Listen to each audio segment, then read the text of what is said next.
Hi Capricorn! Kumusta po kayong lahat? So yan Capricorn, maraming salamat po sa walang sawang pagsubaybay sa ating pong mga reading. And kung ikaw ay bago pa lang sa ating channel, mag-subscribe na po kayo, then i-click mo na rin yung ating notification bell para lagi kang updated sa ating mga bagong upload. Okay, so Capricorn, ang reading natin is monthly reading. Tignan natin ano ba yung mga possible na ganap sa inyo sa buwan ng January 2026. Grabe. So, Happy New Year sa inyo guys, no, Capricorn. Since Capricorn season tayo ngayon, happy birthday po sa lahat ng Capricorn. Ayan. So, tignan natin guys, ano ba yung mga possible na ganap sa inyo sa buwan ng January 2026. Okay. Capricorn, Sun, Moon, Rising, and Venus sign. Okay. Overall energy. Full spread natin guys ha. Overall energy. Ganap po kay Capricorn sa January 2026. Meron tayong Ace of Coins. Wow. May nakita ko dito guys, prosperity to. Ace of Coins manifesting money. So, ang ganda ng pasok ng pera sa mga Capricorn. So, maraming blessing, maraming opportunity ang magbubukas sa inyo. Okay? Tignan pa natin, meron tayong King of Wands, natural leader, innovative, visionary.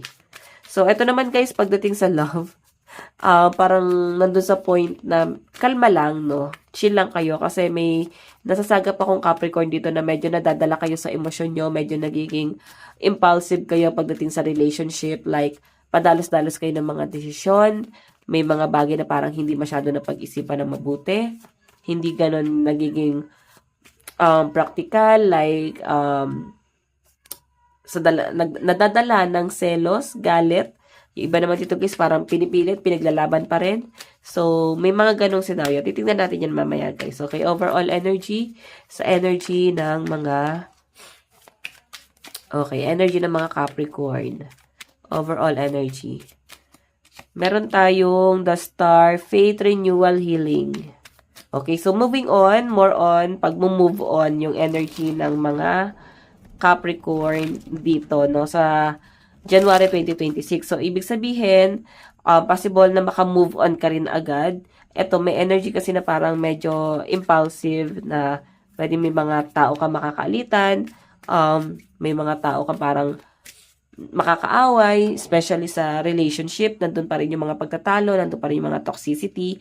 Pero sa January 2026, guys, mas medyo magiging matured ka dito. Parang medyo control mo na. Nakikita ko sa inyo, guys, meron kang aayusin. I think mas magsi-self-love ang ibang Capricorn na nasasagap ko dito. Okay, so by the way, tignan pa natin additional message. Meron tayong 10 of Cups. So, ayan, happy families, blessing, well-being. So, Capricorn, pagdating sa, sa family, maganda yung nakikita ko pwedeng mas masaya, buo, basta maayos. Ganon. So, ang nakikita ko dyan, guys, sa family, makikita mo na parang kahit paano, nagiging secure. May someone na parang may paninindigan dito or pinapanindigan ka ng person mo. Ganun po yung nasasagap ko dyan. And, again, mas parang swerte, no? May relocation, siguro may lilipat ng bahay, or meron kayong ginagawang cleansing, nagde-decluttering ba kayo ng mga lumang gamit? Parang may mga ganong scenario kayo na gagawin sa loob ng bahay. Pwede magpapa-blessing. Parang swerte kayo dito kasi ang ganda ng pasok ng pera na nakikita ko dyan, guys. Okay? So, sige, tignan natin na.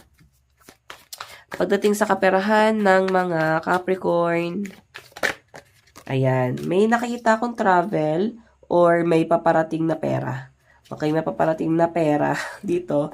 And again, may possible na travel din. Like, baka may plano kayo mag-abroad, Capricorn, or pwede may good news na paparating dito, or pwede opportunity. Basta may message na paparating dito. And yung iba sa inyo, nasa inyo kung igagrab nyo to, no? Tignan natin pagdating sa kaperahan, sa career mo sa January. Stability, ayan. So, may nakikita ko dito guys, pwedeng bibili ng something property, bibili ng sasakyan. Yung iba naman sa inyo guys, pwede magpaparenovate, may pagagawa, may magpaplano na mag-abroad.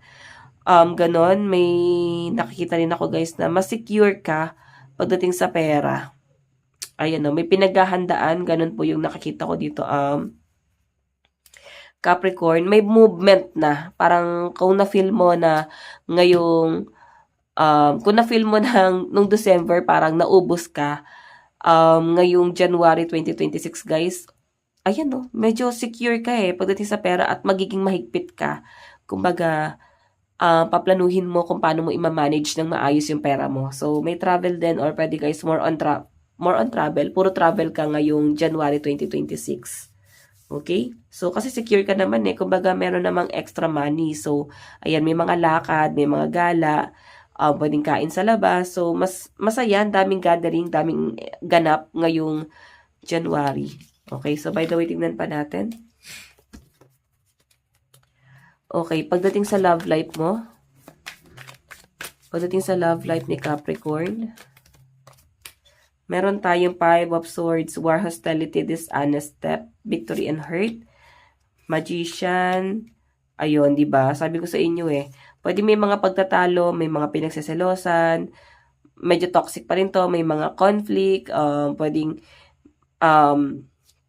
hindi pa rin makagalaw, pwedeng nakastuck pa rin or hindi pa rin kayo makagawa ng mga decision sa buhay nyo kasi stuck, no? May mga trust issue ako nakikita dito Capricorn kasi pwedeng meron ng cheating issue before na tinatry na ayusin pero sa nakikita ko kasi dito Capricorn, pwedeng napipilitan, pwedeng hindi na kayang ialis yung kanilang sarili, no? Hindi na nila kayang ialis yung sarili nila doon sa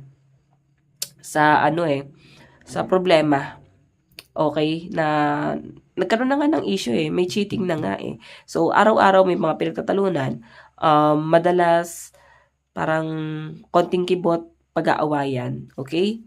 O, iba naman sa inyo guys, possible na wala naman cheating, pero may pagtatalunan kayo dito, may pagsaselosan. And, the Magician guys is manifesting, magaling mag-manipulate. Ayan, ay feeling ko dito Capricorn, mahal na mahal ka ng person mo, kaya magaling siya mag-manipulate, no? Ayan. May nakikita rin naman ako dito guys na pwedeng nasa third party ka. Pwedeng sa third party ka. Attach ka sa person, attach ka sa taong involved sa iba. Attach ka sa taong may asawa, attach ka sa taong may jowa, or basta ganon. And the Magician kasi guys, sunod na lang sa agos ng buhay, no? Nandun sa point na Ace of Cups kasi, overflowing yung love. Mahal na mahal, no?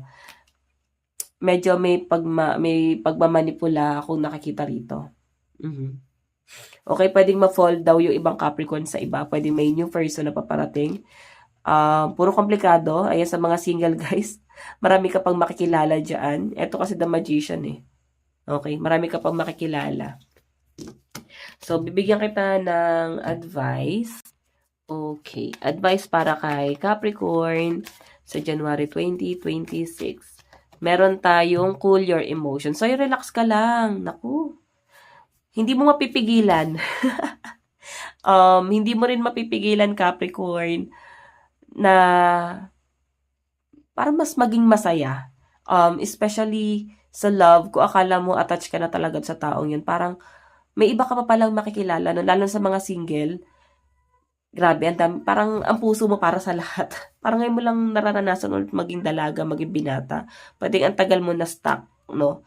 Ganun yung nakikita ko dyan. And again, sa mga in relationship naman guys, medyo medyo impulsive. So, ingat kayo kasi may toxic ako nakikitang energy dyan. So, again, ito lang ang reading nyo Capricorn. Maraming salamat po. Bye-bye.